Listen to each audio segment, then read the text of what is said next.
Punjabi net की तैयारी कर रहे सारे विद्यार्थियों का अज की क्लास में स्वागत करती हाँ। बड़ी सोहनी सतरां किसी ने लिखिया ने, पक्के इरादे तकदीर बदल देंदे हन। साडी किस्मत मोहताज नहीं हत्थां दीयां लकीरां दी। सच विच जद भी आपां मेहनत करते हाँ, किसी चीज़ नूं पाउण दी कोशिश करते हाँ, तब पूरी कायनात भी उस चीज़ तक सानू पहुँचाण विच साडी सहायता करती है। इसलिए मेहनत करना ना छड़िए, मेहनत हमेशा करते रहिए। सक्सेस एक दिन हासिल जरूर होवेगी। पिछली क्लास दे विच आपां कर रहे हाँ साहित्य दे रूप, जिन्हां दे विच दो कैटेगरीज दे विच डिवाइड किया गया है। पहला है मध्यकालीन रूप ते दूजा है आधुनिक रूप।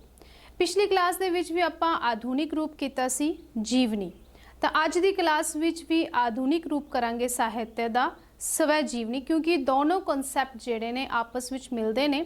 तो इसलिए अज दी क्लास विच शुरुआत करांगे स्वै जीवनी दी। स्वै जीवनी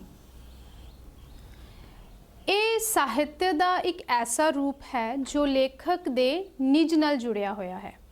भाव आपां इसनूं पहलां लिख लेंदे हां, ये लेखक दे निज नाल जुड़िया है। निज मीन्स कि उसते अपने आप नाल जुड़िया होया है, लेखक दे निज नाल जुड़िया है।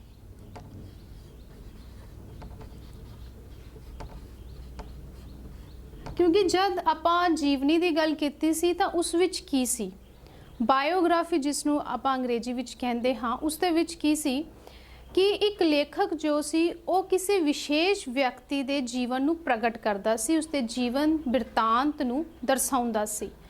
पर स्वै जीवनी के अंदर की है, इस दे विच जो लेखक है, जो राइटर है, ये रूप राइटर दे अपने नाल ही जुड़िया होया है। क्योंकि जब असी इसकी डेफिनेशन करते हाँ, अगर अंग्रेजी भाषा दे विच स्वै जीवनी की परिभाषा करनी होवे या इसनूं परिभाषित करना होवे, तो स्वै जीवनी का मतलब की है। स्वै जीवनी जिसनों अंग्रेजी भाषा दे विच ऑटो बायोग्राफी कहा जाता है। स्वै मीन्स ऑटो, ऑटो बायोग्राफी। हुण ऑटो बायोग्राफी तीन वर्ड्स के सुमेल नाल बनिया होया है। पहला ऑटो, दूजा बायो ते तीजा ग्राफी।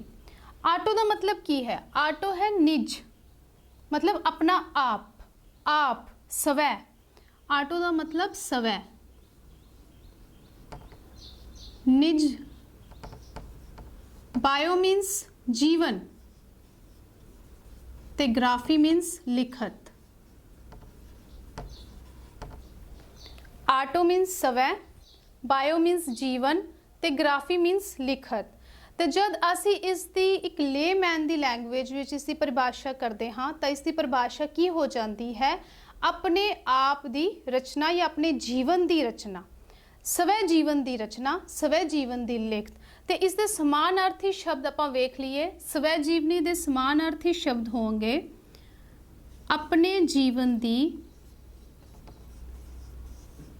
जीवन की रचना,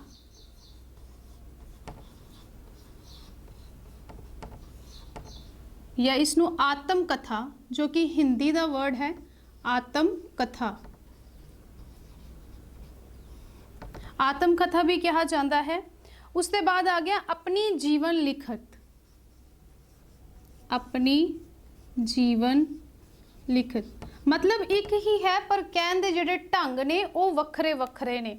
अपने जीवन की रचना एक ही गल है, आत्म कथा ये भी अपने जीवन की रचना ही होगी, सिर्फ अल्फाज वखरे वखरे ने, अर्थ इको ही ने। मतलब ये ऑटोबायोग्राफी के सिनोनिम्स हो गए। अपने जीवन की रचना, आत्मकथा, अपनी जीवन लिखत।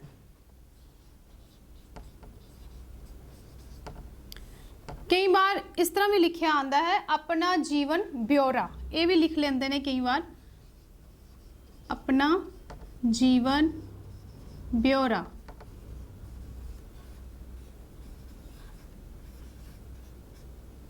ब्यौरा उसके बाद या अपनी जीवन कहानी, कईयां ने तो अपने जो ऑटोबायोग्राफी है उसका नाम ही यही रखा है, अपनी जीवन कहानी।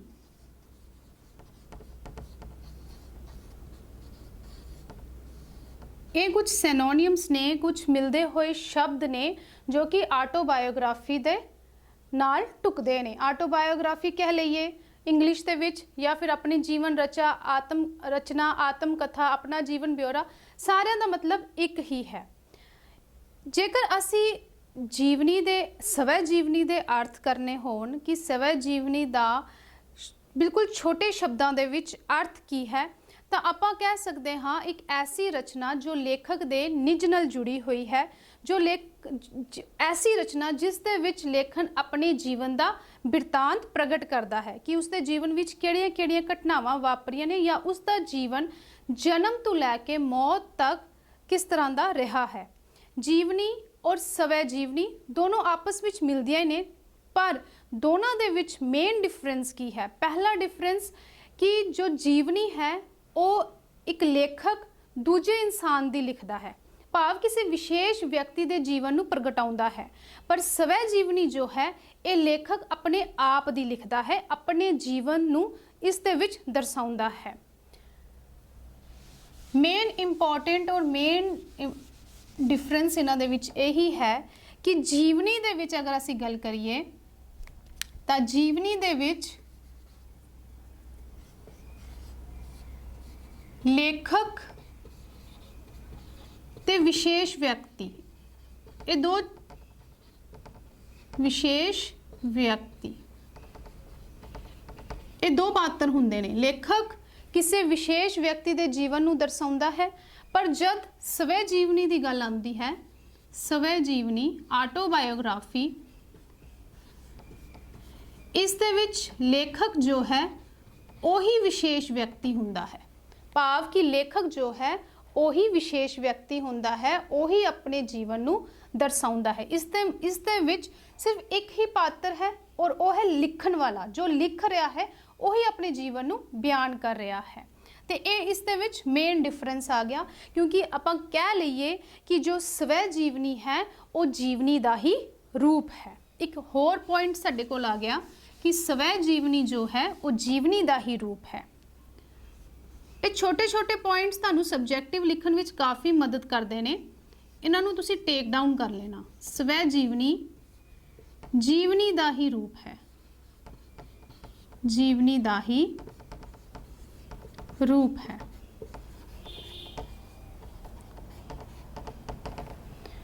उसके बाद असी गल करते हाँ कि किस तरह विद्वानां ने, वख-वख विद्वानां ने स्वै जीवनी नूं परिभाषित किया है, किस तरह की परिभाषा अलग अलग विद्वानां ने साडे सामने रखी है। हुण कुछ परिभाषा तुहाडे सामने लिखांगी तो आपां उसनूं डिस्कस भी कर लवांगे। पहली है विश्वकोश, पहली परिभाषा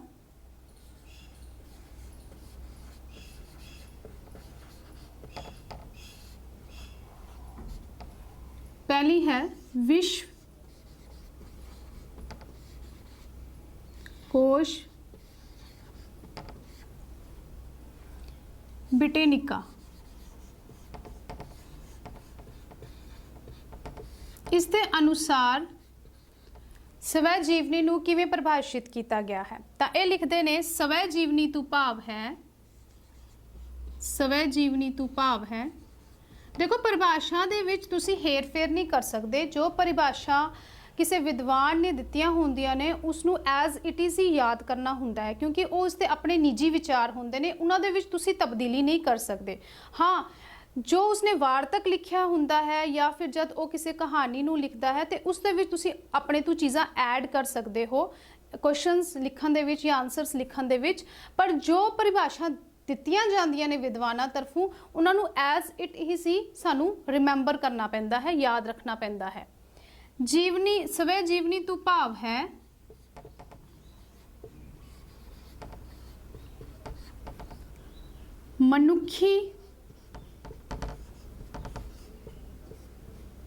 मनुखी जीवन ਦਾ ਉਹ ਮਨੁੱਖੀ ਜੀਵਨ ਦਾ ਉਹ ਬਿਰਤਾਂਤ ਜੋ ਕਿਸੇ ਵਿਅਕਤੀ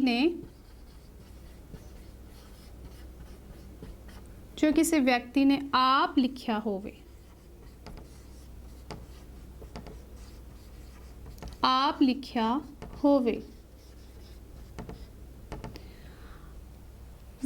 ਵਿਸ਼ਵਕੋਸ਼ ਬ੍ਰਿਟੈਨਿਕਾ ਦੇ ਅਨੁਸਾਰ ਜੋ ਸਵੈ ਜੀਵਨੀ ਪਰਿਭਾਸ਼ਿਤ ਕੀਤੀ ਗਈ ਉਸ ਦਾ ਮਤਲਬ ਹੈ ਕਿ ਮਨੁੱਖੀ ਜੀਵਨ ਦਾ ਉਹ ਬਿਰਤਾਂਤ, ਉਹ ਐਕਸਪਲੇਨੇਸ਼ਨ, ਉਹ ਵਾਰਤਕ ਜੋ ਕਿਸੇ ਵਿਅਕਤੀ ਨੇ ਆਪ ਲਿਖਿਆ ਹੋਵੇ, ਭਾਵ ਕਿ ਜਿਸ ਦੇ ਵਿੱਚ ਉਸ ਦਾ ਨਿੱਜ ਜੁੜਿਆ ਹੋਵੇ, ਉਸ ਦੇ ਆਪਣੇ ਜੀਵਨ ਨੂੰ ਉਸਨੇ ਪ੍ਰਗਟਾਇਆ ਹੋਵੇ, ਉਹ ਹੈ ਸਵੈ ਜੀਵਨੀ। मैं डेफिनेशंस इसलिए लिख रही हाँ क्योंकि बहुत सारे स्टूडेंट्स ਉਹ ਨੇ ਜਿਨ੍ਹਾਂ ਨੂੰ ਸਬਜੈਕਟਿਵ ਲਿਖਣਾ ਹੁੰਦਾ ਹੈ, ਜੋ MA ਕਰ ਰਹੇ ਨੇ ਜਾਂ ਫਿਰ ਜੋ BA ਦੇ ਵਿੱਚ ਸਟੂਡੈਂਟਸ ਨੇ, ਤਾਂ ਉਹਨਾਂ ਲਈ ਸਬਜੈਕਟਿਵ ਕਾਫੀ ਇੰਪੋਰਟੈਂਸ ਰੱਖਦਾ ਹੈ। ਤਾਂ ਇਹ ਡੈਫੀਨੇਸ਼ਨਸ ਇਸ ਲਈ ਲਿਖੀਆਂ ਗਈਆਂ ਤਾਂ ਕਿ ਉਹ ਇਹਨਾਂ ਨੂੰ as it is take down ਕਰਕੇ ਆਪਣੇ ਸਬਜੈਕਟਿਵ ਪੇਪਰ ਵਿੱਚ ਲਿਖ ਸਕਣ। ਤਾਂ ਵਿਸ਼ਵਕੋਸ਼ ਬ੍ਰਿਟੈਨਿਕਾ ਨੇ ਇਹ ਡੈਫੀਨੇਸ਼ਨ ਦਿੱਤੀ ਹੋਈ ਹੈ, ਇਹ ਪਰਿਭਾਸ਼ਾ ਦਿੱਤੀ ਹੋਈ ਹੈ। ਅਗਰ ਅੱਗੇ ਦੇਖਦੇ ਹਾਂ ਦੂਜੀ ਪਰਿਭਾਸ਼ਾ, ਸਾਰੀਆਂ ਪਰਿਭਾਸ਼ਾ ਆਪਸ ਵਿੱਚ ਮਿਲਦੀਆਂ ਹੀ ਨੇ, ਮਤਲਬ ਸਾਰਿਆਂ ਦਾ ਇੱਕ ਹੀ ਹੈ, ਸਿਰਫ ਉਹਨਾਂ ਨੂੰ ਅਲਫਾਜ਼ ਤੇ ਉਹਨਾਂ ਦਾ ਲਿਖਣ ਦਾ ਜੋ ਢੰਗ ਹੈ ਉਹ ਵੱਖਰਾ ਵੱਖਰਾ ਵਿਦਵਾਨਾਂ ਨੇ ਦਿੱਤਾ ਹੋਇਆ ਹੈ। ਦੂਜੀ ਪਰਿਭਾਸ਼ਾ ਹੈ ਡਾਕਟਰ ਵਿਸ਼ਵਨਾਥ। ਇਹ ਕੀ ਲਿਖਦੇ ਨੇ? ਇਹ ਲਿਖਦੇ ਨੇ ਸਵੈ ਜੀਵਨੀ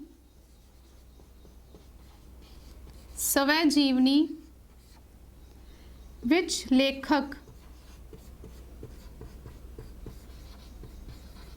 ਲੇਖਕ ਦੇ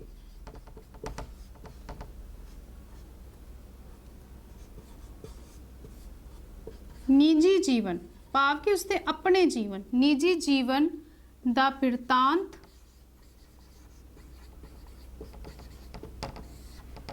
ਅਤੇ ਮੁਲਾਂਕਣ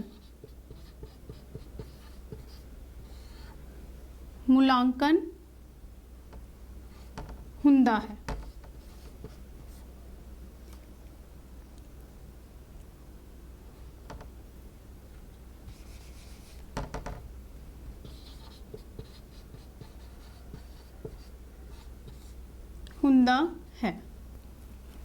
ਹੁਣ ਡਾਕਟਰ ਵਿਸ਼ਵਨਾਥ ਕੀ ਲਿਖਦੇ ਨੇ ਕਿ ਸਵੈ ਜੀਵਨੀ ਦੇ ਵਿੱਚ ਲੇਖਕ ਦੇ ਨਿੱਜੀ ਜੀਵਨ ਦਾ ਬਿਰਤਾਂਤ, ਇਹੀ ਡੈਫੀਨੇਸ਼ਨ ਜੋ ਹੈ ਉਹ ਵਿਸ਼ਵਕੋਸ਼ ਬ੍ਰਿਟੈਨਿਕਾ ਨੇ ਦਿੱਤੀ ਕਿ ਸਵੈ ਜੀਵਨੀ ਜੋ ਹੈ ਉਹ ਨਿੱਜੀ ਜੀਵਨ ਦੇ ਨਾਲ ਜੁੜੀ ਹੋਈ ਹੈ।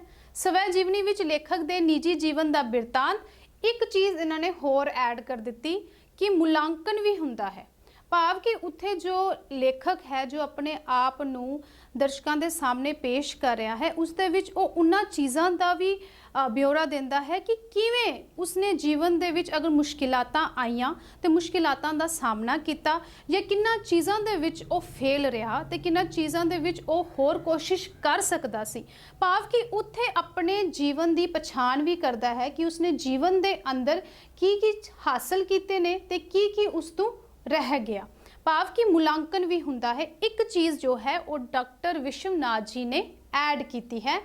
ਬਿਰਤਾਂਤ ਤਾਂ ਹੁੰਦਾ ਹੀ ਹੈ ਪਰ ਉਸ ਦੇ ਵਿੱਚ ਉਹ ਆਪਣਾ ਮੁਲਾਂਕਣ ਵੀ ਕਰਦਾ ਹੈ। ਤੀਜੀ ਪਰਿਭਾਸ਼ਾ ਹੈ ਪ੍ਰਿੰਸੀਪਲ ਅਮੋਲ ਜੀ ਦੀ। ਪ੍ਰਿੰਸੀਪਲ ਅਮੋਲ ਇਹਨਾਂ ਨੇ ਆਪਣੀ ਪਰਿਭਾਸ਼ਾ ਦੇ ਅੰਦਰ ਜੀਵਨੀ ਤੇ ਸਵੈ ਜੀਵਨੀ ਨੂੰ ਨਿਖੇੜਿਆ ਹੈ। ਉਹਨਾਂ ਦੋਨਾਂ ਦੇ ਵਿੱਚ ਇਹ ਡਿਫਰੈਂਸ ਕਰ ਰਹੇ ਨੇ ਕਿ ਡਿਫਰੈਂਸ ਕੀ ਹੈ ਦੋਨਾਂ ਦੇ ਵਿੱਚ। ਇਹ ਲਿਖਦੇ ਨੇ ਜੀਵਨੀ, ਸ਼ੁਰੂਆਤ ਜੀਵਨੀ ਤੋਂ ਕਰਦੇ ਨੇ। ਜੀਵਨੀ ਉਹ ਵਿਸ਼ੇਸ਼ ਭਾਗ ਹੈ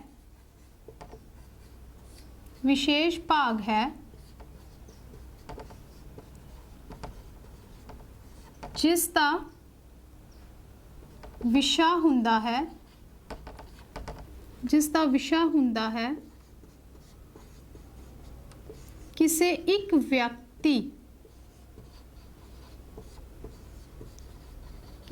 ਵਿਅਕਤੀ ਦੇ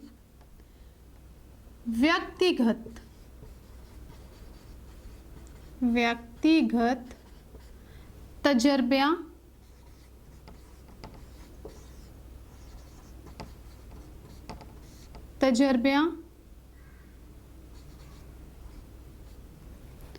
ਹੁਣ ਇੱਥੇ ਤੱਕ ਅਗਰ ਅਸੀਂ ਇਹਨਾਂ ਦੀ ਪਰਿਭਾਸ਼ਾ ਨੂੰ ਵੇਖੀਏ ਤਾਂ ਦੋ ਚੀਜ਼ਾਂ ਇਹਨਾਂ ਨੇ ਡਿਫਾਈਨ ਕੀਤੀਆਂ ਹੋਈਆਂ ਨੇ। ਇੱਥੇ ਤੱਕ ਇਹ ਜੀਵਨੀ ਨੂੰ ਐਕਸਪਲੇਨ ਕਰ ਰਹੇ ਨੇ ਕਿ ਜੀਵਨੀ ਉਹ ਵਿਸ਼ੇਸ਼ ਭਾਗ ਹੈ ਜਿਸ ਦਾ ਵਿਸ਼ਾ ਹੁੰਦਾ ਹੈ ਕਿਸੇ ਇੱਕ ਵਿਅਕਤੀ ਦੇ ਵਿਅਕਤੀਗਤ ਤਜਰਬਿਆਂ ਤੇ ਘਟਨਾਵਾਂ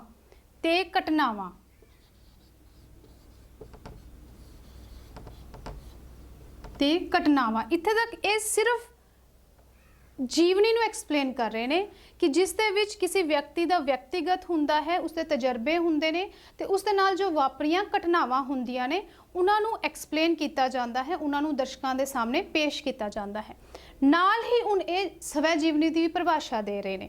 ਇਸ ਦੇ ਨਾਲ ਹੀ ਢੁਕਦੀ ਇਹ ਸਵੈ ਜੀਵਨੀ ਨੂੰ ਵੀ ਜੀਵਨੀ ਤੋਂ ਨਿਖੇੜ ਕੇ ਲਿਖ ਰਹੇ ਨੇ। ਨਾਲ ਕੀ ਲਿਖਦੇ ਨੇ ਇਹ ਲਿਖਦੇ ਨੇ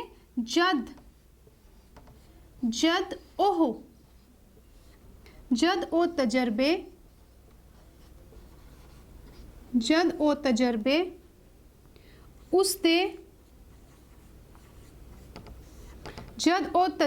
ਉਸਤੇ ਹੋਣ ਜੋ ਲਿਖ ਰਿਹਾ ਹੈ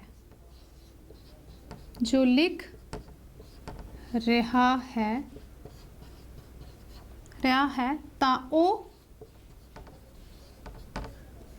ਉਹ ਸਵੈ ਜੀਵਨੀ ਬਣ ਜਾਂਦੀ ਹੈ। ਦੋਨੋਂ ਚੀਜ਼ਾਂ ਨੂੰ ਇਹਨਾਂ ਨੇ ਨਿਖੇੜ ਦਿੱਤਾ, ਸਵੈ ਜੀਵਨੀ ਬਣ ਜਾਂਦੀ ਹੈ। ਦੋਨਾਂ ਪਰਿਭਾਸ਼ਾ ਉਹਨਾਂ ਨੇ ਇੱਕ ਹੀ ਪਰਿਭਾਸ਼ਾ ਦੇ ਅੰਦਰ ਐਕਸਪਲੇਨ ਕਰ ਦਿੱਤੀਆਂ ਨੇ। ਜੀਵਨੀ ਉਹ ਵਿਸ਼ੇਸ਼ ਭਾਗ ਹੈ ਜਿਸ ਦਾ ਵਿਸ਼ਾ ਹੁੰਦਾ ਹੈ ਕਿਸੇ ਇੱਕ ਵਿਅਕਤੀ ਤੇ ਵਿਅਕਤੀਗਤ ਤਜਰਬਿਆਂ ਦੇ ਘਟਨਾਵਾਂ। ਇੱਥੇ ਤੱਕ ਫਿਰ ਅੱਗੇ ਇਹ ਕੀ ਲਿਖਦੇ ਨੇ, ਜਦ ਜਿਹੜੀ ਗੱਲ ਇਹ ਉੱਪਰ ਤਜਰਬਿਆਂ ਦੀ ਕਰ ਰਹੇ ਨੇ, ਘਟਨਾਵਾਂ ਦੀ ਕਰ ਰਹੇ ਨੇ, ਕਹਿੰਦੇ ਜਦ ਉਹ ਤਜਰਬੇ ਉਸਦੇ ਹੋਣ ਜੋ ਲਿਖ ਰਿਹਾ ਹੈ, ਭਾਵ ਕਿ ਲੇਖਕ ਦੇ ਆਪਣੇ ਹੋਣ। ਗੱਲ ਉਹੀ ਆ ਗਈ ਜੋ ਕਿ ਪਹਿਲੇ ਡਾਕਟਰ ਵਿਸ਼ਵਨਾਥ ਜੀ ਨੇ ਕੀਤੀ ਜਾਂ ਵਿਸ਼ੇਸ਼ ਕੋਸ਼ ਬ੍ਰਿਟੈਨਿਕਾ ਨੇ ਗੱਲ ਕੀਤੀ ਹੈ। ਗੱਲ ਉਹੀ ਆ ਗਈ, ਸਿਰਫ ਲਿਖਣ ਦਾ ਅੰਦਾਜ਼ ਵੱਖਰਾ ਹੈ। ਜਦ ਉਹ ਤਜਰਬੇ ਉਸਦੇ ਹੋਣ ਜੋ ਲਿਖ ਰਿਹਾ, ਭਾਵ ਲੇਖਕ ਦੇ ਆਪਣੇ ਹੋਣ, ਤਾਂ ਉਹ ਕੀ ਬਣ ਜਾਂਦੀ ਹੈ? ਉਹ ਬਣ ਜਾਂਦੀ ਹੈ ਸਵੈ ਜੀਵਨੀ। ਇਸ ਤਰ੍ਹਾਂ ਇਹਨਾਂ ਨੇ ਆਪਣੀ ਪਰਿਭਾਸ਼ਾ ਦਿੱਤੀ ਹੋਈ ਹੈ ਜਿਸ ਦੇ ਵਿੱਚ ਇਹਨਾਂ ਨੇ ਜੀਵਨੀ ਅਤੇ ਸਵੈ ਜੀਵਨੀ ਨੂੰ ਨਿਖੇੜਿਆ ਹੋਇਆ ਹੈ। ਮੈਂ ਹਰ ਗੱਲ ਨੂੰ ਬਾਰ-ਬਾਰ ਰਿਪੀਟ ਇਸ ਲਈ ਕਰ ਰਹੀ ਹਾਂ ਕਿਉਂਕਿ ਕਈ ਵਾਰ ਜਦ ਅਸੀਂ ਬਾਰ-ਬਾਰ ਕਿਸੇ ਚੀਜ਼ ਨੂੰ ਸੁਣਦੇ ਹਾਂ ਤਾਂ ਉਹ ਸਾਡੇ ਜ਼ਿਹਨ ਵਿੱਚ ਪੱਕੀ ਹੋ ਜਾਂਦੀ ਹੈ। ਤਾਂ ਪ੍ਰਿੰਸੀਪਲ ਅਮੋਲ ਸਿੰਘ ਜੀ ਨੇ ਇਹ ਡੈਫੀਨੇਸ਼ਨ ਦਿੱਤੀ ਹੋਈ ਹੈ। ਨੈਕਸਟ ਹੈ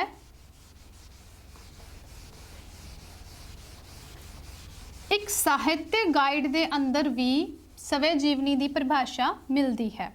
ਇਸ ਦੀ ਹੈਡਿੰਗ ਆਪਾਂ ਇਸ ਤਰ੍ਹਾਂ ਲਿਖ ਲੈਂਦੇ ਹਾਂ, ਇੱਕ ਸਾਹਿਤਿਕ ਗਾਈਡ।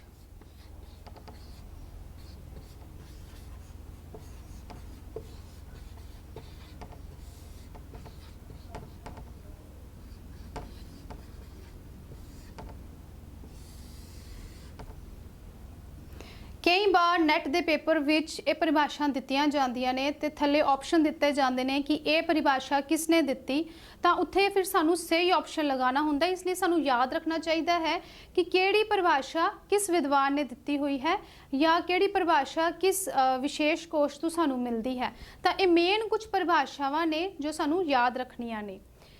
ਇਸ ਤੋਂ ਇਲਾਵਾ ਵੀ ਕਾਫੀ ਪਰਿਭਾਸ਼ਾ ਨੇ, ਪਰ ਉਹਨਾਂ ਪਰਿਭਾਸ਼ਾ ਨੂੰ ਇੱਕੋ ਕਲਾਸ ਵਿੱਚ ਕਵਰ ਕਰਨਾ ਸ਼ਾਇਦ ਇੰਪੋਸੀਬਲ ਹੈ। ਤਾਂ ਕੁਝ ਪਰਿਭਾਸ਼ਾ ਲੈ ਕੇ ਆਪਾਂ ਚੱਲ ਰਹੇ ਹਾਂ। ਇੱਕ ਸਾਹਿਤਿਕ ਗਾਈਡ ਦੇ ਮੁਤਾਬਿਕ ਸਵੈ ਜੀਵਨੀ ਦੀ ਪਰਿਭਾਸ਼ਾ ਕੀ ਹੈ, ਡੈਫੀਨੇਸ਼ਨ ਕੀ ਹੈ, ਤਾਂ ਇਹ ਲਿਖਦੇ ਨੇ, ਦ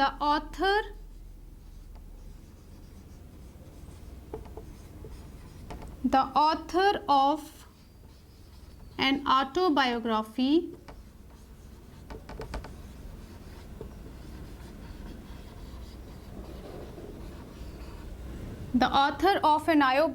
autobiography present a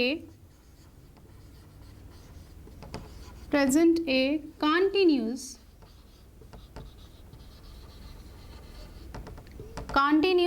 narrative ਹੁੰਦਾ ਹੈ ਕਿਸੇ ਚੀਜ਼ ਨੂੰ ਬਿਆਨ ਕਰਨਾ। narrative of the major events of his past, of the major events of his past।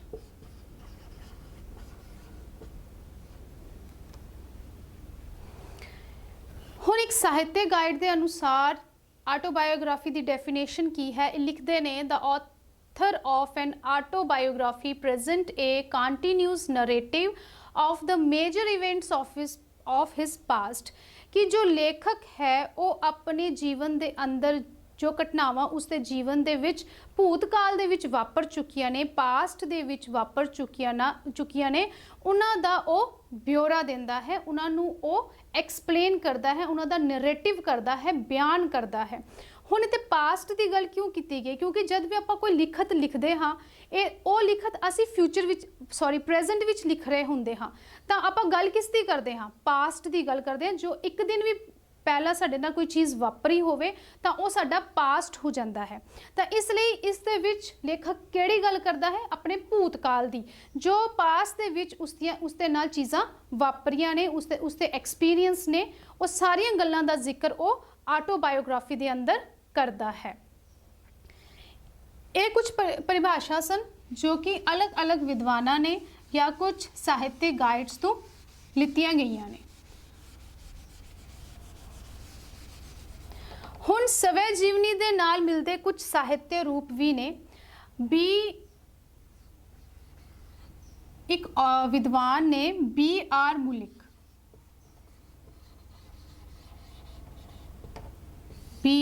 ਮੁਲਿਕ, ਇਹਨਾਂ ਨੇ ਕਿਹਾ ਕਿ ਸਵੈ ਜੀਵਨੀ ਦੇ ਨਾਲ ਜੋ ਮਿਲਦੇ ਸਾਹਿਤਿਕ ਰੂਪ ਨੇ ਉਹ ਕਿਹੜੇ-ਕਿਹੜੇ ਨੇ। ਇਹਨਾਂ ਨੇ ਆਪਣੀ ਪਰਿਭਾਸ਼ਾ ਦੇ ਅੰਦਰ ਉਹਨਾਂ ਸਾਹਿਤਿਕ ਰੂਪਾਂ ਦਾ ਜ਼ਿਕਰ ਕੀਤਾ ਹੈ, ਜਿਵੇਂ ਕਿ ਡਾਇਰੀਜ਼ ਨੇ, ਉਸ ਤੋਂ ਬਾਅਦ ਲੈਟਰਸ ਨੇ, ਮੈਮੋਸ, ਤੇ ਉਸ ਤੋਂ ਬਾਅਦ ਅਗਲੀ ਗੱਲ ਆ ਜਾਂਦੀ ਹੈ ਕਿ ਕਨਫੈਸ਼ਨਸ। ਹੁਣ ਜੇਕਰ ਅਗਰ ਪੰਜਾਬੀ ਦੇ ਵਿੱਚ ਇਹਨਾਂ ਦਾ ਅਨੁਵਾਦ ਕਰਨਾ ਹੋਵੇ ਤਾਂ ਕਨਫੈਸ਼ਨਸ ਹੋ ਗਿਆ ਇਕਬਾਲ, ਜਿਸ ਦੇ ਵਿੱਚ ਅਸੀਂ ਕਿਸੇ ਚੀਜ਼ ਨੂੰ ਮੰਨਦੇ ਹਾਂ, ਆਪਣੀ ਗਲਤੀ ਨੂੰ ਕਨਫੈਸ ਕਰਦੇ ਹਾਂ ਕਿ ਇਹ ਗਲਤੀਆਂ ਸਾਡੇ ਕੋਲੋਂ ਹੋਈਆਂ ਨੇ। ਤਾਂ ਕਨਫੈਸ਼ਨਸ ਜੋ ਨੇ ਉਹ ਵੀ ਕਹਿ ਰਹੇ ਨੇ ਕਿ ਸਵੈ ਜੀਵਨੀ ਦਾ ਹੀ ਇੱਕ ਰੂਪ ਨੇ। ਲੈਟਰਸ ਨੇ, ਖਤ ਨੇ, ਪੱਤਰ ਨੇ ਜੋ ਆਪਾਂ ਲਿਖਦੇ ਹਾਂ, ਉਹ ਵੀ ਕਹਿ ਰਹੇ ਨੇ ਕਿ ਸਵੈ ਜੀਵਨੀ ਦਾ ਹੀ ਇੱਕ ਰੂਪ ਨੇ। ਇਹ ਕੁਝ ਚੀਜ਼ਾਂ ਨੂੰ ਸਵੈ ਜੀਵਨੀ ਦਾ ਰੂਪ ਮੰਨ ਕੇ ਚੱਲ ਰਹੇ ਨੇ ਤੇ ਇਹਨਾਂ ਚੀਜ਼ਾਂ ਨੂੰ ਇਹਨਾਂ ਨੇ ਆਪਣੀ ਪਰਿਭਾਸ਼ਾ ਦੇ ਅੰਦਰ ਬਿਆਨ ਕੀਤਾ ਹੈ। B.R. ਮੁਲਿਕ। ਹੁਣ ਗੱਲ ਕਰਦੇ ਹਾਂ ਸਵੈ ਜੀਵਨੀ ਦੇ ਤੱਤ, ਕਿ ਸਵੈ ਜੀਵਨੀ ਦੇ ਅੰਦਰ ਕਿਹੜੀਆਂ-ਕਿਹੜੀਆਂ ਚੀਜ਼ਾਂ ਨੇ ਜੋ ਹੋਣੀਆਂ ਚਾਹੀਦੀਆਂ ਨੇ। ਇਸ ਦੇ ਤੱਤਾਂ ਦੀ ਗੱਲ ਕਰਦੇ ਹਾਂ। ਤੱਤ ਤਾਂ ਪਹਿਲਾ ਹੈ ਨੰਗਾ ਸੱਚ। ਸੱਚ ਵੀ ਨਹੀਂ ਕਿਹਾ ਹੈ ਇਹਨਾਂ ਨੇ, ਇੱਥੇ ਕਿਹਾ ਹੈ ਨੰਗਾ ਸੱਚ, ਭਾਵ ਕਿ ਨੇਕਡ ਟਰੂਥ, ਮਤਲਬ ਭਰਪੂਰ ਸੱਚਾਈ ਹੋਣੀ ਚਾਹੀਦੀ ਹੈ, ਨੇਕਡ ਟਰੂਥ। ਦੂਜਾ ਤੱਤ ਹੈ ਆਪਾ। ਤੀਜਾ ਤੱਤ ਹੈ ਅਨੁਭਵ, ਐਕਸਪੀਰੀਅੰਸ। ਲੇਖਕ ਦੇ ਐਕਸਪੀਰੀਅੰਸ ਇਸ ਦੇ ਵਿੱਚ ਹੋਣੇ ਚਾਹੀਦੇ ਨੇ। ਐਕਸਪੀਰੀਅੰਸ ਤੁਸੀਂ ਇਹ ਲਿਖ ਲਓ ਤਾਂ ਆਪਣੀ ਪਰਿਭਾਸ਼ਾ ਦੇ ਵਿੱਚ ਤੁਸੀਂ ਇਸ ਨੂੰ ਡਿਫਾਈਨ ਕਰ ਸਕਦੇ ਹੋ। ਆਪਾ ਸੈਲਫ। ਉਸ ਤੋਂ ਬਾਅਦ ਆ ਗਿਆ ਇਸ ਦਾ ਪਾਤਰ। ਪਾਤਰ ਤਾਂ ਹਰ ਇੱਕ ਰਚਨਾ ਦੇ ਵਿੱਚ ਹੋਣੇ ਜ਼ਰੂਰੀ ਨੇ, ਕਿਉਂਕਿ ਜਦ ਵੀ ਅਸੀਂ ਕਵਿਤਾਵਾਂ ਲਿਖਦੇ ਹਾਂ ਜਾਂ ਕਹਾਣੀਆਂ ਲਿਖਦੇ ਹਾਂ ਜਾਂ ਨੋਵਲ ਲਿਖਦੇ ਹਾਂ, ਨਾਟਕ ਲਿਖਦੇ ਹਾਂ, ਇਹ ਜਿੰਨੇ ਵੀ ਸਾਹਿਤਿਕ ਰੂਪ ਤੇ ਇਹਨਾਂ ਦੇ ਵਿੱਚ ਪਾਤਰ ਤਾਂ ਹੁੰਦੇ ਨੇ ਤੇ ਇਸ ਦੇ ਵਿੱਚ ਪਾਤਰ ਹੋਣੇ ਵੀ ਜ਼ਰੂਰੀ ਨੇ ਕਿ ਉਹ ਜੋ ਲੇਖਕ ਹੈ ਪਾਸ ਦੇ ਵਿੱਚ ਕਿਸ ਦੇ ਨਾਲ ਗੱਲ ਕਰ ਰਿਹਾ ਸੀ ਜਾਂ ਕਿਸ ਇਨਸਾਨ ਦਾ ਪ੍ਰਭਾਵ ਉਸਨੇ ਕਬੂਲਿਆ।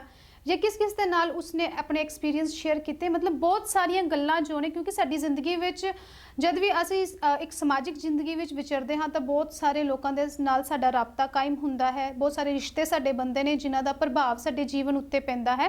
ਤਾਂ ਪਾਤਰ ਕਿਧਰੇ ਨਾ ਕਿਧਰੇ ਤਾਂ ਸਾਡੇ ਨਾਲ ਜੁੜੇ ਹੀ ਨੇ। ਪਾਤਰ ਦੇ ਬਗੈਰ ਤਾਂ ਇਹ ਜੋ ਸਵੈ ਜੀਵਨੀ ਹੈ ਜਾਂ ਜੀਵਨੀ ਹੈ ਜਾਂ ਜਿਤਨੀਆਂ ਵੀ ਰਚਨਾਵਾਂ ਆਪਾਂ ਲਿਖਦੇ ਹਾਂ ਤਾਂ ਉਹ ਲਿਖੀਆਂ ਨਹੀਂ ਜਾ ਸਕਦੀਆਂ। ਤਾਂ ਪਾਤਰ ਆ ਗਿਆ। ਪਾਤਰ ਦੇ ਬਾਅਦ ਇਸ ਦੇ ਵਿੱਚ ਆਪਾਂ ਗੱਲ ਕਰ ਚੁੱਕੇ ਹਾਂ ਕਿ ਬੀਤੀਆਂ ਘਟਨਾਵਾਂ ਦਾ ਜ਼ਿਕਰ ਹੁੰਦਾ ਹੈ। ਜਿਵੇਂ ਕਿ ਇੱਕ ਗਾਈਡ ਦੀ ਆਪਾਂ ਡੈਫੀਨੇਸ਼ਨਸ ਆਪ ਜਿਹਨੂੰ ਦੇ ਚੁੱਕੇ ਹਾਂ, ਜਿਸ ਦੇ ਵਿੱਚ ਉਸਨੇ ਕਿਹਾ ਕਿ ਆਪਣੇ ਪਾਸਟ ਐਕਸਪੀਰੀਅੰਸ ਨੂੰ ਸ਼ੋ ਕਰਦਾ ਹੈ। ਤਾਂ ਬੀਤੀਆਂ ਘਟਨਾਵਾਂ ਦਾ ਜ਼ਿਕਰ ਹੁੰਦਾ ਹੈ। ਦੇਖੋ, ਜਦ ਤੁਹਾਨੂੰ ਸਵੈ ਜੀਵਨੀ ਦੀ ਪਰਿਭਾਸ਼ਾ ਪੂਰਨ ਤੌਰ ਤੇ ਸਮਝ ਆ ਗਈ ਤਾਂ ਸਵੈ ਜੀਵਨੀ ਦੇ ਤੱਤ ਲਿਖਣੇ ਕੋਈ ਮੁਸ਼ਕਿਲ ਨਹੀਂ ਨੇ। ਉਹ ਤਾਂ ਉਸ ਦੀ ਪਰਿਭਾਸ਼ਾ ਵਿੱਚੋਂ ਹੀ ਨਿਕਲ ਜਾਂਦੇ ਨੇ ਕਿ ਕਿਹੜੀਆਂ-ਕਿਹੜੀਆਂ ਚੀਜ਼ਾਂ ਜੋ ਹੈ ਉਹ ਸਵੈ ਜੀਵਨੀ ਦੇ ਅੰਦਰ ਹੋਣੀਆਂ ਜ਼ਰੂਰੀ ਨੇ। ਤਾਂ ਬੀਤੀਆਂ ਘਟਨਾਵਾਂ ਭਾਵ ਕਿ ਪਾਸਟ ਇਨਸੀਡੈਂਟਸ।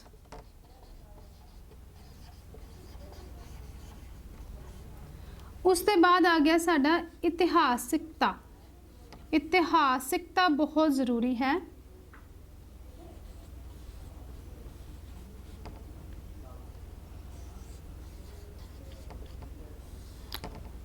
ਹੁਣ ਇਤਿਹਾਸਿਕਤਾ ਕਿਉਂ ਜ਼ਰੂਰੀ ਹੈ? ਕਿਉਂਕਿ ਇਤਿਹਾਸ ਦੇ ਵਿੱਚ ਕੀ ਆਉਂਦਾ ਹੈ? ਇਤਿਹਾਸ ਦੇ ਵਿੱਚ ਆਉਂਦਾ ਹੈ ਜੋ ਜਿਸ ਜਗ੍ਹਾ ਚੀਜ਼ਾਂ ਵਾਪਰੀਆਂ ਨੇ, ਜਿਸ ਸਮੇਂ ਦੇ ਅੰਦਰ ਉਹ ਚੀਜ਼ਾਂ ਸਾਡੇ ਨਾਲ ਹੋਈਆਂ ਨੇ ਜਾਂ ਅਸੀਂ ਆਪਣੇ ਐਕਸਪੀਰੀਅੰਸ ਸ਼ੇਅਰ ਕਰ ਰਹੇ ਹਾਂ, ਤਾਂ ਉਹਨਾਂ ਦੇ ਵਿੱਚ ਤਿਥੀਆਂ ਦਾ ਬਿਊਰਾ ਦੇਣਾ, ਸਮੇਂ ਦਾ ਬਿਊਰਾ ਦੇਣਾ ਬਹੁਤ ਜ਼ਰੂਰੀ ਹੈ। और जब सवै जीवनी की गल आउंदी है तो उस दे विच इतिहासिकता का होना मोस्ट इंपॉर्टेंट है, क्योंकि जब तक असी प्रॉपर तौर पर दर्शकों को ये नहीं दसते कि ये चीज़ां किस समय वापरदी साडे नाल वापरियां ने या किस समय किस जगह ते ये चीज़ां उस लेखक दे नाल होईयां ने, तद तक असी सवै जीवनी दे नाल न्याय नहीं कर सकांगे। तो इतिहासिकता होना बहुत ज़रूरी है। उसके बाद आ गया बोली। बोली बोली ते शैली, किहड़ी बोली विच लेखक लिख रहा है ते किस शैली का वो इस्तेमाल कर रहा है। शैली हुंदा है लिखण दा ढंग, किस तरह उसके लिखण दा ढंग रहा है, क्या वो ज़्यादा हासा भरपूर लिख रहा है या किधरे वो ज़्यादा मतलब कि जब रोज़ प्रगट कर रहा है, तो उसका लिखण दा ढंग की है, ये शैली आ गई। तो किस बोली दे विचों लिख रहा है, ये दो चीज़ां भी मोस्ट इंपॉर्टेंट ने। जबकि ये चीज़ां तो जब भी साहित्य का रूप लिखा जाता है, कोई भी लिखा जाए, कहानी लिखी जाए, कविता लिखी जाए, तो उस दे विच भी कुछ मेन चीज़ां जो ने कुछ मेन चीज़ां जो ने वो सेम ही होंदियां ने हर साहित्य रूप दे विच। तो आप मेन चीज़ां हमेशा रिमेंबर रखिए कि किहड़ियां चीज़ां ने जो हर साहित्य के रूप दे विच होनियां ज़रूरी ने। तो आ गया बोली और शैली। बोली और शैली के बाद आ गया उद्देश्य। हुण देखो, जद भी आपां कोई लिखत लिखते हाँ, कोई भी लिखत या कोई भी आपां बुक पढ़ते हाँ, तो उस दे विच ये तो नहीं कि एवें इधर उधर दी गल्लां होण जिस दे नाल सानू कोई भी जिहड़ा है उद्देश्य ना उस दे विच ना होवे, भाव कि सानू कोई भी लाभ ना होवे। जद भी दर्शक किसी चीज़ नू पढ़ते ने, देखते ने, तो उस दे विच क्योंकि दर्शक बहुत सियाने हुंदे ने, जद भी असी किसी चीज़ नू वेखते हाँ, पढ़ते हाँ, तो साडा मोटिव हुंदा है कि इस तो सानू लाभ की होया, सानू उद्देश्य की मिलिया। तो हर रचना दे विच उद्देश्य होना ज़रूरी है। अगर लेखक ऑटोबायोग्राफी भी लिख रहा है तो जो एक्सपीरियंस उसने शेयर किए ने, जो अपने पास्ट एक्सपीरियंस पास्ट घटनावां साडे सामने रखिया ने, तो आपां उन्हां चीज़ां तो किधरे ना किधरे सेध लेंदे हाँ, किधरे ना किधरे उसकी ऑटोबायोग्राफी सानू बहुत वड्डा उद्देश्य दे जाती है। ठीक है। उसके बाद नेक्स्ट आंदा है मोस्ट इंपॉर्टेंट, जो स्वै जीवनी के अंदर मोस्ट इंपॉर्टेंट है। अगर ए नहीं तो ए भी नहीं। जब असी ये चीज़ स्वै जीवनी के अंदर एक्सप्लेन नहीं करांगे, तब तक असी नंगा सच दर्शकों के सामने बयान नहीं कर सकते। और वो है कमजोरियां।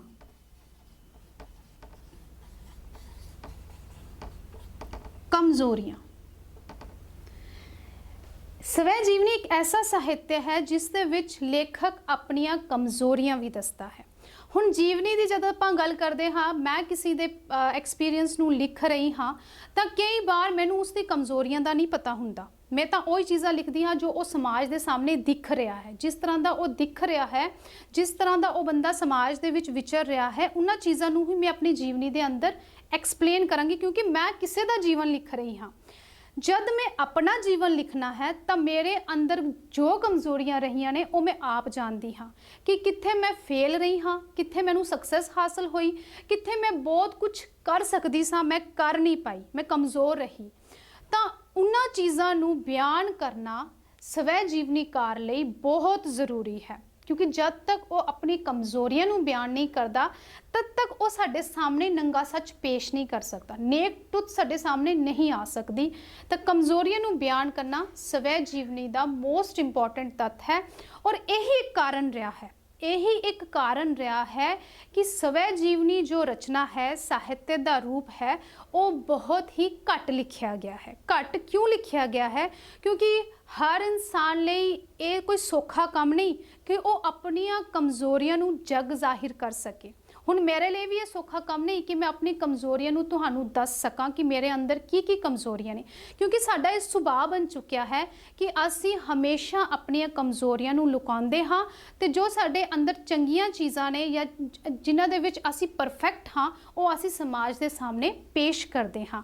ਤਾਂ ਕਮਜ਼ੋਰੀਆਂ ਨੂੰ दूसरियां तक, अपनी कमज़ोरियां नू दूसरियां तक पहुँचाना ये कोई सौखा काम नहीं, बड़ा औखा काम है। इसलिए ये साहित्य का रूप, स्वै जीवनी जो रूप है, ये बहुत ही घट लिखा गया है। बहुत ही ऐसे स्वै जीवनीकार होए ने जो बेबाकी नाल, बड़ी तह दिली नाल अपने जीवन के सच नू दर्शकों के सामने पेश कर सके ने। तो ये कुछ तत्त सन कि स्वै जीवनी के अंदर किहड़े-किहड़े तत्त होने चाहिए ने।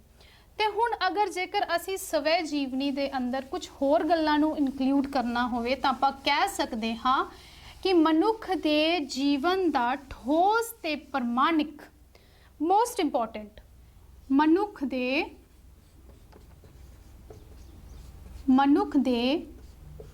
ਜੀਵਨ ਦਾ ਠੋਸ, ਬਹੁਤ ਸਟਰੋਂਗ ਤੇ ਪ੍ਰਮਾਣਿਕ, ऑथेंटिकेटेड, प्रमाणिक, ठोस, स्ट्रोंग ते ऑथेंटिकेटेड साहित्य रूप केड़ा है। मतलब जिस तू उस जीवन दे बारे, किसी व्यक्ति दे जीवन दे बारे पक्के तौर ते सानू पता लग सके, उसके जीवन का नंगा सच साडे सामने पेश हो सके, ते मनुख दे जीवन का ठोस ते प्रमाणिक रूप है स्वै जीवनी रूप है। ये याद रखना, ये क्वेश्चन कई बार नैट दे विच पुछया जाता है। प्रमाणिक रूप है स्वै जीवनी।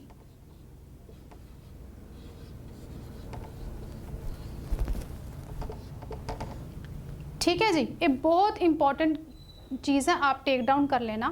उसके बाद कह सकते हाँ कि स्वै जीवनी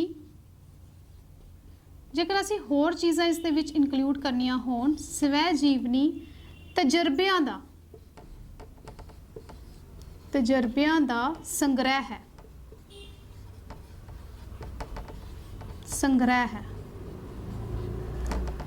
उसके बाद जो अमृता प्रीतम है वो बहुत सारे अल्फाज लिखते हैं स्वै जीवनी नू एक्सप्लेन करते हुए। वो लिखते हैं कि स्वै जीवनी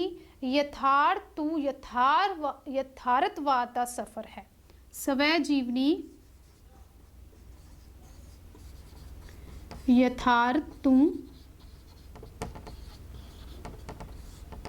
यथार्थवाद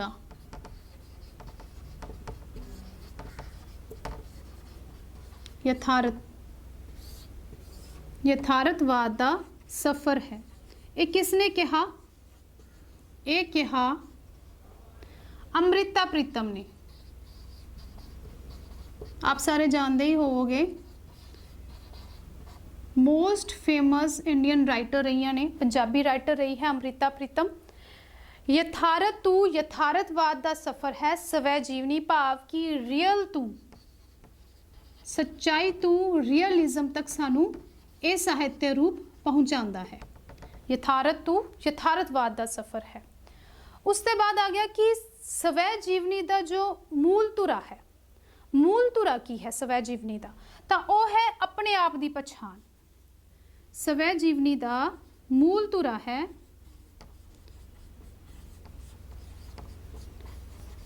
ਇਹ ਕੁਝ ਚੀਜ਼ਾਂ ਨੇ ਜੋ ਕਿ ਪੁੱਛੀਆਂ ਜਾਂਦੀਆਂ ਨੇ। ਸਵੈ ਜੀਵਨੀ ਦਾ ਮੂਲ ਧੁਰਾ ਹੈ, ਮੂਲ ਧੁਰਾ ਕੀ ਹੈ? ਆਪਣੇ ਆਪ ਦੀ ਪਛਾਣ। ਜਿਵੇਂ ਅਸੀਂ परिभाषा ਦੇ ਵਿੱਚ ਵੀ ਦੇਖ ਚੁੱਕੇ ਹਾਂ ਕਿ ਜ਼ਰੂਰੀ ਨਹੀਂ ਕਿ ਸਿਰਫ जो ਸਵੈ ਜੀਵਨੀਕਾਰ ਹੈ ਉਹ ਸਾਡੇ ਸਾਹਮਣੇ ਆਪਣੇ ਜੀਵਨ ਨੂੰ ਪੇਸ਼ ਕਰਦਾ ਹੈ, ਬਲਕਿ ਉਸ ਦੇ ਵਿੱਚ ਉਹ ਆਪਣੇ ਜੀਵਨ ਦਾ ਮੁਲਾਂਕਣ ਵੀ ਕਰਦਾ ਹੈ, ਐਨਾਲਾਈਜੇਸ਼ਨ ਵੀ ਕਰਦਾ ਹੈ, ਐਨਾਲਾਈਜ਼ ਵੀ ਕਰਦਾ ਹੈ ਕਿ ਕਿਹੜੀਆਂ ਚੀਜ਼ਾਂ ਉਹ ਉਸਨੇ ਆਪਣੇ ਜੀਵਨ ਦੇ ਅੰਦਰ ਕੀਤੀਆਂ, ਕਿੱਥੇ ਉਹ ਫੇਲੀਅਰ ਰਿਹਾ, ਕਿੱਥੇ ਉਹ ਸਕਸੈਸ ਰਿਹਾ। ਤੇ ਇਸ ਦਾ ਮਤਲਬ ਕਿ ਸਵੈ ਜੀਵਨੀ ਦਾ ਮੂਲ ਧੁਰਾ ਜੋ ਹੈ ਉਹ ਹੈ ਆਪਣੇ ਆਪ ਦੀ ਪਛਾਣ, ਭਾਵ ਕਿ ਸਵੈ ਜੀਵਨੀਕਾਰ ਨੂੰ ਉਸਦੀ ਪਛਾਣ ਕਰਵਾਉਂਦਾ ਹੈ, ਉਸਦੇ ਜੀਵਨ ਦੀ ਅਸਲ ਪਹਿਚਾਣ ਉਸਦੇ ਸਾਹਮਣੇ ਰੱਖਦਾ ਹੈ। ऐसी सवै जीवनी ਨੂੰ ਲੈ ਕੇ ਕਿ ਸਵੈ ਜੀਵਨੀ ਦੀ ਪਰਿਭਾਸ਼ਾ ਕੀ ਹੈ, ਸਵੈ ਜੀਵਨੀ ਕੀ ਹੁੰਦੀ ਹੈ, ਜਾਂ ਸਵੈ ਜੀਵਨੀ ਵੱਖ-ਵੱਖ ਵਿਦਵਾਨਾਂ ਨੇ ਕਿਵੇਂ ਪਰਿਭਾਸ਼ਿਤ ਕੀਤੀ, ਇਸ ਦਾ ਮੂਲ ਧੁਰਾ ਕੀ ਰਿਹਾ, ਤਾਂ ਇਹ ਸਾਰੀਆਂ ਚੀਜ਼ਾਂ ਸਵੈ ਜੀਵਨੀ ਨੂੰ ਲੈ ਕੇ ਸਨ। ਹੁਣ ਗੱਲ ਕਰਦੇ ਹਾਂ ਕੁਝ ਸਵੈ ਜੀਵਨੀਆਂ ਜੋ ਕਿ ਵਿਦਵਾਨਾਂ ਨੇ ਲਿਖੀਆਂ ਨੇ, ਉਹਨਾਂ ਦੇ ਬਾਰੇ ਗੱਲ ਕਰਦੇ ਹਾਂ ਕਿ ਕਿਹੜੀ ਸਵੈ ਜੀਵਨੀਆਂ ਜੋ ਨੇ ਵਿਦਵਾਨਾਂ ਨੇ ਲਿਖੀਆਂ ਨੇ। तो कुछ को स्व जीवनियां ने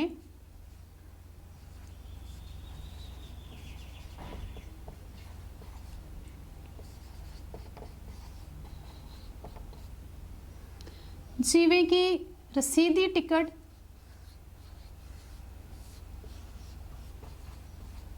ये लिखी है अमृता प्रीतम जी ने, अमृता प्रीतम जी ने।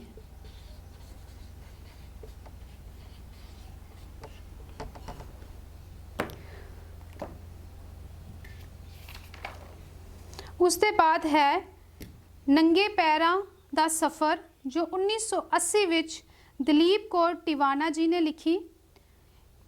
इस सवै जीवनी दे 27 भाग हैं और इस सवै जीवनी दे अंदर दलीप कौर टिवाना औरतां दी गुलामी या और मुसीबतां नाल संघर्ष करदी होए औरत नूं पेश कर रहे ने, क्योंकि कहा जाता है वो लिखते ने कि ज़्यादा धीआं होने के कारण उन्हां दी माँ की बेकदरी होंदी रही है घर दे विच, जिसका असर उन्होंने जीवन उत्ते पिया। तो इसलिए वो इस चीज़ को बयान करते हैं कि औरतों नूं किहड़ियां मुसीबतां सहेड़नियां पैंदियां ने, या औरतों का एक आम जीवन दे विच किस तरह का जीवन बिरतांत रहिंदा है। अपनी सवै जीवनी के अंदर उन्होंने ये पेश किया है। उसके बाद आती है आप बीती जो 1983 विच डॉक्टर महिंदर सिंह रंधावा जी ने लिखी। उसके बाद गल करते हाँ मेरी जीवन कहानी मंजिल दिस पई, मेरी जीवन कहानी तीजा भाग जो कि गुरबख्श सिंह प्रीत लड़ी जी ने लिखिया ने। ये 3 भाग ने जिन्हां दे विच उन्होंने अपनी सवै जीवनी लिखी है। उसके बाद आती है आरसी प्रिंसीपल तेजा सिंह जी की सवै जीवनी। आरसी का मतलब हुंदा है मिरर। मिरर आप सारे जानते हाँ कि मिरर विच सानू अपना आप लभदा है, तो इसलिए इन्होंने सवै जीवनी का नाम भी आरसी रखा, ताकि जिस उन्होंने जीवन के विच जो घटनावां वापरियां ने उन्होंने एज इट इज़ वो दर्शकों के सामने रख रहे हैं।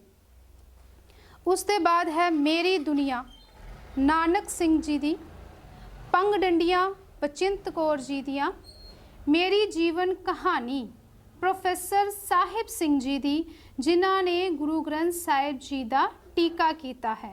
प्रोफैसर साहिब सिंह जी की सवै जीवनी है मेरी जीवन कहानी, और मैं गल कर चुकी हाँ कि मेरी जीवन कहानी सवै जीवनी का समानांतर शब्द है, सिनोनियम्स है। फ्लाइंग सिख आप सारे जानते हाँ मिल्खा सिंह की सवै जीवनी है जिस उत्ते मूवी भी बन चुकी है। जीना भी एक अदा है प्रभजोत कौर दी, मेरा आपा मास्टर तारा सिंह जी दी, नंगी धुप मेरा अपना आप बलवंत गार्गी दी, मेरी फिल्मी यात्रा या आत्म कथा बलराज सहानी दी। इन्हां दे सवै जीवनी दे 2 भाग मिलते ने, मेरी फिल्मी यात्रा या जिसनूं ये लिखते ने आत्म कथा, या गैर जज्बाती डायरी। ये 2 बुक्स ने सवै जीवनी दियाँ बलराज सहानी जी दियाँ। उसके बाद है द ਕਨਫੈਸ਼ਨਸ ਰੂਸੋ ਇਹ ਇੱਕ ਯੂਰਪ ਦੇ ਲੇਖਕ, ਚਿੰਤਕ ਅਤੇ ਫਰਾਂਸੀਸੀ ਰੋਮਾਂਸਵਾਦ ਦੇ ਨਿਰਮਾਤਾ ਸਨ, ਜਿਨ੍ਹਾਂ ਦੀ ਸਵੈ ਜੀਵਨੀ ਹੈ ਦ ਕਨਫੈਸ਼ਨਸ। ਉਸ ਤੋਂ ਬਾਅਦ ਗੱਲ ਕਰਦੇ ਹਾਂ ਅਜੀਤ ਕੌਰ ਜੀ ਦੀ। ਅਜੀਤ ਕੌਰ ਜੋ ਕਿ ਇੱਕ ਫੇਮਸ ਪੰਜਾਬੀ ਰਾਈਟਰ ਰਹੇ ਨੇ, ਜਿਨ੍ਹਾਂ ਨੇ ਕਹਾਣੀ, ਨਾਵਲ, ਬਹੁਤ ਸਾਰਾ ਸਾਹਿਤਯ ਰੂਪ ਲਿਖਿਆ ਔਰ ਬੜੀ ਬੇਬਾਕੀ ਨਾਲ ਲਿਖਿਆ, ਔਰ ਇਹਨਾਂ ਨੇ ਸੱਚ ਨੂੰ ਆਪਣੇ ਸਾਹਿਤਯ ਰੂਪ ਵਿੱਚ ਹਮੇਸ਼ਾ ਪ੍ਰਗਟ ਕੀਤਾ ਹੈ। ਤਾਂ ਇਹਨਾਂ ਦੀਆਂ ਸਵੈ ਜੀਵਨੀਆਂ ਨੇ ਖਾਨਾ ਬਦੋਸ਼ ਔਰ ਕੂੜਾ ਕਬਾੜਾ। ਖਾਨਾ ਬਦੋਸ਼ ਔਰ ਕੂੜਾ ਕਬਾੜਾ ਇਹ ਦੋ ਸਵੈ ਜੀਵਨੀਆਂ ਇਹਨਾਂ ਦੀਆਂ ਪੰਜਾਬੀ ਦੇ ਵਿੱਚ ਨੇ। ਹੁਣ ਲੇਟੈਸਟ ਜੋ ਹੈ 2018 ਦੇ ਵਿੱਚ ਵੀਵਿੰਗ ਵਾਟਰ ਨਾਂ ਦੀ ਇੱਕ ਬੁੱਕ ਪਬਲਿਸ਼ ਹੋਈ ਹੈ, ਜੋ ਕਿ ट्रांसलेट की है मसूमा अली और मीनू मिनोचा ने। मसूमा अली और मीनू मचोमा ने ट्रांसलेट की है पंजाबी तो इंग्लिश दे विच, और ये पब्लिश की गई है स्पीकिंग टाइगर ने। वीविंग वाटर ना दी सवै जीवनी अजीत कौर दी पब्लिश हुई है 2018 दे विच। ये कोई नवी बुक नहीं लिखी गई, बल्कि एक खाना बदोश और कूड़ा कबाड़ा जो दो बुक्कां सवै जीवनी के रूप में अजीत कौर ने लिखिया ने, उन्हां दा ही अनुवाद इंग्लिश दे विच करके उस बुक नूं एक वखरा नां दिता गया है, और वो नां है वीविंग वाटर। अजीत कौर नूं 1986 दे विच साहित्य अकैडमी अवार्ड भी मिलिया है अपनी सवै जीवनी दे करके। ये याद रखना कि किहड़ी ऐसी साहित्यकार है जिसनों सवै जीवनी दे करके साहित्य अकैडमी अवार्ड मिलिया है, तो वो साहित्यकार है अजीत कौर। उसके बाद गल आउंदी है सोहिंदर सिंह वंजारा बेदी दी, जिन्हां दी सवै जीवनी 5 भागां दे विच है। अद्धी मिट्टी अद्धा सोना, मेरे राहां दे संग, मेरा नानका पिंड, गलिए चिक्कड़ दूर घर, मेरा दादका पिंड।